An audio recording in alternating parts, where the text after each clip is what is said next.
वो वर्जन अगर कोर्ट में मान लिया जाता है तो फिर आशाराम बापू जी निर्दोष सिद्ध हो जाते हैं और ये सिद्ध होता है या ये बात वहां पर सही से स्थापित हो जाएगी कि आशाराम बापू जी को जानबूझ के फंसाया गया है। भारत का फॉर्मूला यह है कि 100 निर्दोष छूट जाएं लेकिन कोई एक निरपराधी या कोई एक शरीफ आदमी अपराधी नहीं होना चाहिए, यानी कि शासन स्तर पर, सरकार स्तर पर या फिर मैं कहूं राज्य के स्तर पर उस कोई अत्याचार नहीं होना चाहिए। लिखा है true story behind Asaram Bapu's conviction, लेकिन ये सही नहीं है और ये डिस्क्लेमर है और ये ड्रामा है। आप सोचिए, ये जो आशाराम बापू जी वाला केस है ये हाई कोर्ट में अपील में है। आपको याद होगा कि इसकी एफआईआर 2013 में 19-20 अगस्त को की गई थी। तो हाई कोर्ट में आशाराम बापू जी के वकील ने एक बात रखी। उन्होंने कहा कि उस समय के DCP west Jodhpur mister Lamba, ये वहां पर इन्होंने एक वीडियो रिकॉर्ड किया था और ये जो वीडियो रिकॉर्ड किया था क्राइम स्पॉट का, या जहां पर बताया गया कि क्राइम हुआ है, जहां सर्वाइवर रहता था या सर्वाइवर के साथ ऐसा तथाकथित अपराध किया गया है, उस वीडियो को चैलेंज किया और ये कहा कि भाई ये वीडियो देख लीजिए जो पहले डीसीपी ने ओरिजिनल रिकॉर्ड किया था और उसके बाद जो मैनिपुलेशन हुआ। अब ये तो नया एविडेंस है, बिल्कुल सही बात है कि डीसीपी अगर कोई वहां पर वीडियो बना रहा है, डीसीपी का वो वीडियो अगर कोर्ट में आ गया है और स्टोरी बदल रही है, जैसे इसमें ये कहा गया हाई कोर्ट के सामने कि 19-20 अगस्त 2013 को जो एफआईआर में स्टेटमेंट दिया गया है, उस स्टेटमेंट को 21 अगस्त 2013 को जब पुलिस ने रिकॉर्ड किया तो एक तो एफआईआर में स्टेटमेंट आया, दूसरा पुलिस ने गवाही ली, तो दोनों स्टेटमेंट्स में बहुत सारी डिस्क्रिपेंसीज हैं, उनमें कॉन्ट्राडिक्टरी है कि एफआईआर कुछ बोल रही है और बयान कुछ बोल रहा है। अब ये अगर ऐसा है तो उन्होंने कहा कि भाई जो डीसीपी वेस्ट थे उनको बुला लिया जाए, कानून अनुमति भी देता है, इसलिए उनसे नए सिरे से पूछताछ कर ली जाए और इस वीडियो के विषय में उनसे पूछा जाए कि इस वीडियो का क्या सत्यापन है। एक बात और जो सामने आई वो ये आई कि ये मिस्टर जो लांबा हैं, जिनके जो डीसीपी हैं, इनके विषय में ये कहा गया यहाँ पर कि मिस्टर लांबा ने एक किताब लिखी है, इनका नाम है अजय पाल लांबा। अजय पाल लांबा ने एक बुक लिखी है, gunning for the godman, the true story behind Asaram Bapu's conviction. इसके को ऑथर हैं, चूंकि ये डीसीपी वहां के थे इसलिए पूरा केस इनको मालूम है, पूरे केस में ये इन्वॉल्व रहे, तो इस आधार पर इनकी किताब भी आई। इस किताब में जो इन्होंने वर्जन दिया है वो वर्जन अगर कोर्ट में मान लिया जाता है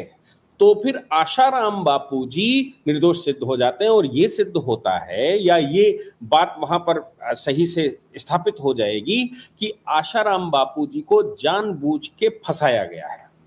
और उनके खिलाफ ये केस बनाया गया था। कांग्रेस के उस समय, चूंकि कांग्रेस को टारगेट किए हुए थे, इसलिए या जो कुछ भी कहानी पीछे रही हो, लेकिन ये बात कही जा रही है कि घटना स्थल का पहले वीडियो, मतलब तो घटना बताने के तुरंत बाद का वीडियो और जो बयान लिखे जा रहे हैं उनमें बड़ा कॉन्ट्राडिक्शन है, एफआईआर और बयान में बड़ा कॉन्ट्राडिक्शन है। इसलिए ये जो अजय पाल लांबा जी हैं, इनको कोर्ट में बुलाकर इनसे सत्यता जानी जाए, चूंकि ये डीसीपी थे और घटना पर गए भी थे। और इन्होंने जो अपनी बुक में लिखा है ट्रू स्टोरी ऑफ आशाराम बापू, ये ट्रू स्टोरी भी लोगों को पता होनी चाहिए। तो इनसे सवाल किए बगैर ये केस पूरा डिसाइड नहीं हो सकता, इनसे सवाल करना ही पड़ेगा, तब पता लगेगा कि वाकई में प्लॉटिंग क्या थी। क्यों? क्योंकि लड़की माइनर है और माइनर लड़की का जो मेडिकल हुआ था, जहां तक जो मुझे केस का याद है, मेडिकल हुआ था तो मेडिकल में कुछ ऐसा विशेष निकला नहीं था। अब समझिए कि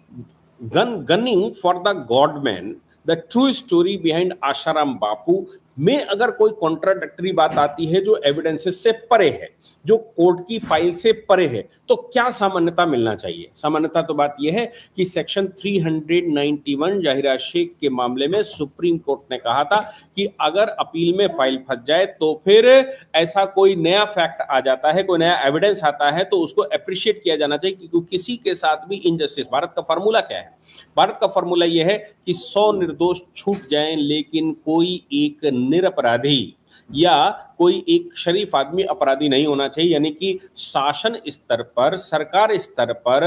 या फिर मैं कहूं राज्य के स्तर पर उस कोई अत्याचार नहीं होना चाहिए। जो अत्याचार जिसने किया है वो ठीक है, लेकिन उसको बियॉन्ड डाउट प्रूफ होना चाहिए। उसमें अगर किसी प्रकार का डाउट है तो फिर उस डाउट का क्लैरिफिकेशन होना चाहिए। अगर वो डाउट बियॉन्ड डाउट प्रूफ होता है और या फिर कोई एविडेंस डाउट के दायरे में आता है, कोई केस डाउट के दायरे में आता है कि ये हो सकता है, यानी कि उसका ये पक्ष है कि ये भी हो सकता है और ये भी हो सकता है, तो फिर हमारे यहां का नियम ये है कि बेनिफिट ऑफ डाउट हमेशा एक्यूज के साथ जाता है। सपोज कोई बात आती है कि इसी केस में अगर ये कहा जाए कि भाई ये लड़की जो है वो नाबालिग है, उसके शरीर पर किसी प्रकार का कोई घाव नहीं मिला है, कोई ट्रेसेस नहीं मिले हैं या फिर कोई स्वेलिंग नहीं मिली है, तो क्या ये कहा जा सकता है कि ये रेप हुआ ही ना हो? तो मेडिकल थ्योरी में सीधा कहा जाएगा हाँ ये संभव है कि रेप ना हुआ हो,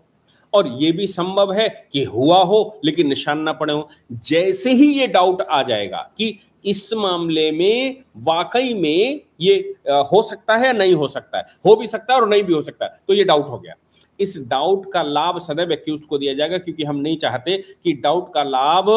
डाउट के अगेंस्ट, डाउट के होते हुए भी उसको सजा दी जाए, क्योंकि अगर दूसरा वाला ऑप्शन सही हुआ तो फिर राज्य के स्तर पर ये गलत हो जाएगा।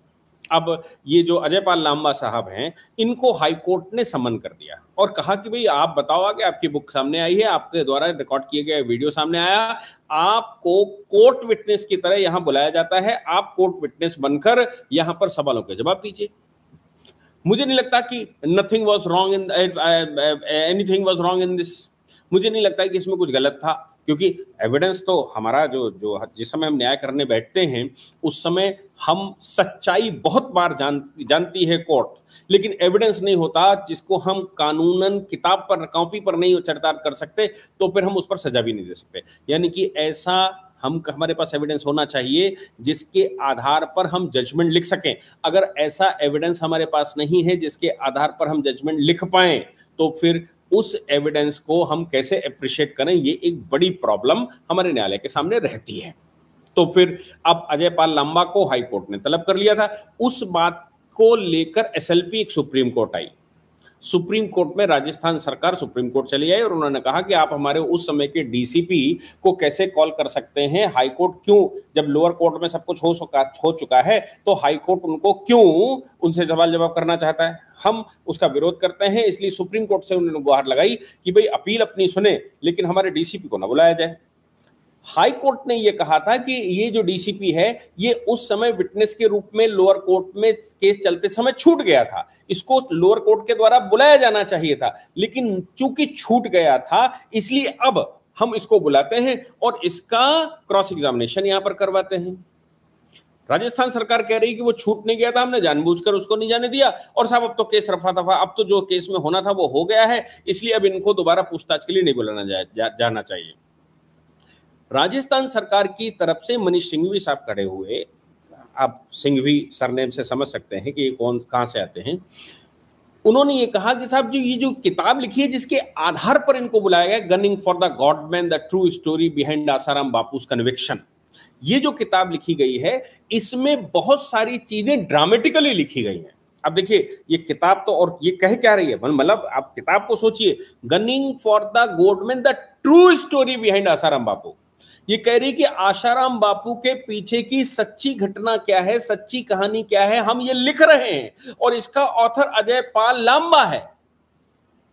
ये लिख रहे हैं और अजय पाल लांबा इनका ऑथर है, लेकिन ट्रू स्टोरी है फिर भी ये ड्रामेटिकल है। तो उन्होंने कहा कि साहब ये ड्रामेटिकल है और इसमें एक डिस्क्लेमर दिया हुआ है। डिस्क्लेमर आजकल आप जानते हैं ना कि कोई भी फिल्म से पहले डिस्क्लेमर, किसी की भावनाएं आहत हुई हों, कोई ये हमारा उद्देश्य ये नहीं था, वो नहीं था, किसी को बात करने का नहीं था, कोर्ट को चैलेंज करने का नहीं था, कोर्ट की प्रोसीडिंग को चेंज करने का नहीं था, ऐसा कोई लिखा होगा। तो इन्होंने दो पॉइंट कोर्ट के सामने रखे। पहला पॉइंट ये है कि साहब ये ड्रामेटिकल लिखा गया है, दूसरा ये है इसमें डिस्क्लेमर दिया हुआ है, इसका मतलब इसकी सारी चीजें सत्य नहीं है। लिखा है true story behind Asaram Bapu's conviction, लेकिन ये सही नहीं है और ये डिस्क्लेमर है और ये ड्रामा है। आप सोचिए कि हमारे देश में पुलिस ऑफिसर जो कि ग्रेड 1 के ऑफिसर्स हैं, वो एक किताब लिखते हैं और उसको कोर्ट में कहा जाता है कि ये ड्रामा है, जबकि उसी केस से वो जुड़ा हुआ अधिकारी है और वो अधिकारी जुड़ा हुआ वो अपनी बात लिखता है, लेकिन वो कोर्ट में मान्य नहीं है। ये बात सुप्रीम कोर्ट को कन्विंस करने में राजस्थान सरकार सफल हो जाती है और सुप्रीम कोर्ट ये कह ऑर्डर करता है कि नहीं, ये जो हाई कोर्ट का ऑर्डर अजय पाल लांबा को बुलाने का है और उनका एविडेंस लेने का है, उसको मैं कैंसिल करता हूं, उसको मैं सेट असाइड करता हूं, लेकिन मतलब उसको स्टे कर देते हैं कि भाई इनको मत बुलाइए, लेकिन हाई कोर्ट से आग्रह ये करते हैं कि आप जल्दी से जल्दी इस पर सुनवाई कर लीजिए और इस पर जल्दी से डिसीजन दे दीजिए। मैं ये जो ऑर्डर है, इस पर हालांकि बहुत सारी और चीजें आई होंगी, इस पर बहुत सारी बहसें भी हुई होंगी, इस पर बहुत सारे तथ्य भी आए होंगे, क्योंकि पूरी बात समझा पाना थोड़ा मुश्किल काम होता है, क्योंकि ये जो ऑर्डर्स आते हैं उस समय क्या कहा गया, कोर्ट कैसे कन्विंस हुआ, कैसे ये हुआ, ये तो बात की बात है। लेकिन ये मेरा अपना व्यक्तिगत मानना है, मैं कोर्ट के ऑर्डर का सम्मान करता हूं, लेकिन मेरा व्यक्तिगत मानना ये है कि अगर किसी भी आरोपी को कोई डाउट पैदा हो जाता है तो फिर उस डाउट का लाभ उसको मिलना चाहिए, और अगर एविडेंस बियॉन्ड डाउट प्रूफ करना है तो हर एक एविडेंस को बुलाया जाना चाहिए, उसकी गवाही होनी चाहिए, उसका क्रॉस एग्जामिनेशन होना ही चाहिए। बिना क्रॉस एग्जामिनेशन किए, बिना बियॉन्ड डाउट प्रूफ किए किसी को सजा नहीं होनी चाहिए। मैं उम्मीद करता हूं कि हाई कोर्ट इस पर जल्दी सुनवाई करेगा और दूध का दूध पानी का पानी निकाल कर रखेगा, लेकिन सुप्रीम कोर्ट का जो ऑर्डर आया वो मैंने आपको बताने की कोशिश की। जय हिंद, जय भारत, वंदे मातरम।